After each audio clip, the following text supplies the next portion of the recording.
You know that person who laughs at absolutely everything? The one who finds humor in situations that would send most people into a spiral?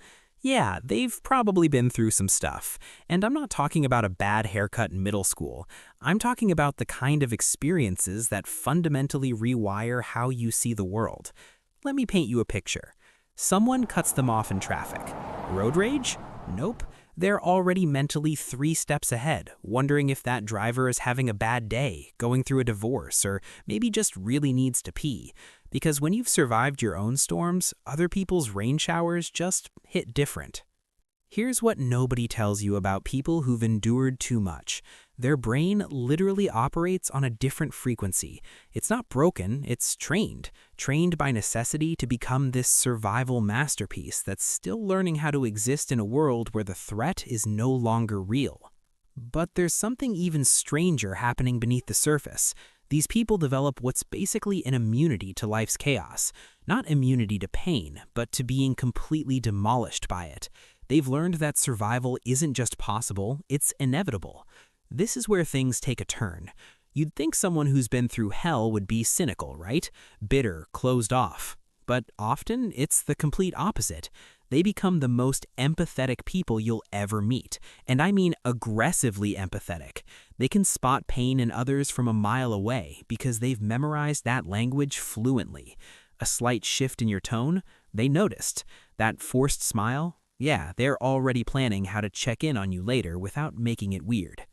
They know how to read silence, not just the absence of words, but the texture of it.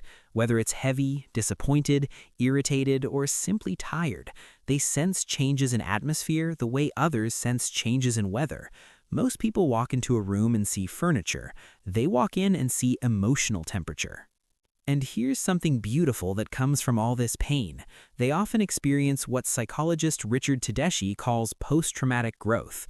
According to his research, about half to 2/3 of people who go through significant trauma don't just bounce back, they bounce forward.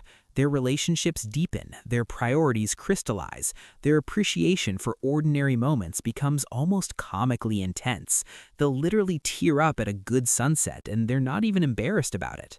But then there's the part nobody warns you about. These same people often struggle with hypervigilance. Their threat detection system never fully turns off. Ever been to a restaurant with someone who needs to sit facing the door? Or someone who has 17 backup plans for a simple coffee date?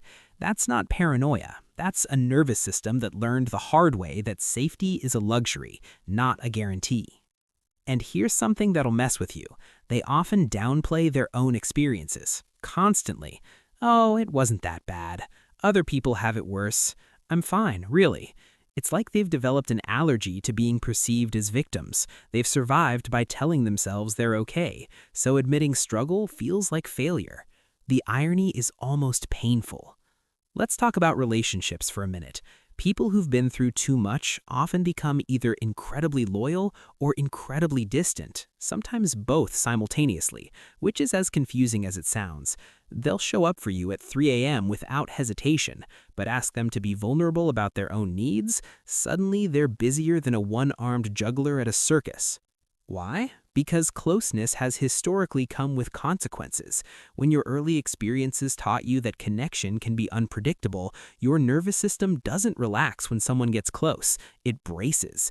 Many develop this contradiction where they desperately want connection, but are terrified of depending on anyone, because dependence, in their experience, has come with a price tag. So they learn to need nobody, which sounds strong until you realize it's also incredibly lonely. But then something remarkable happens that most people miss. These individuals become exceptionally good at adapting to change. New job? Sure. Moving cities? Why not? Entire life falling apart? Tuesday. And the humor? Oh, the humor is next level. Dark humor specifically. It's not about being insensitive, it's about taking power away from pain. When you can laugh at the absurdity of your own suffering, it loses some of its grip. Comedy becomes armor. Every joke is a tiny rebellion against the things that tried to break them. Now here's something that might surprise you. People who've been through too much often have an intense relationship with control. They'll micromanage the smallest details of their life, while simultaneously being eerily zen about massive uncertainties.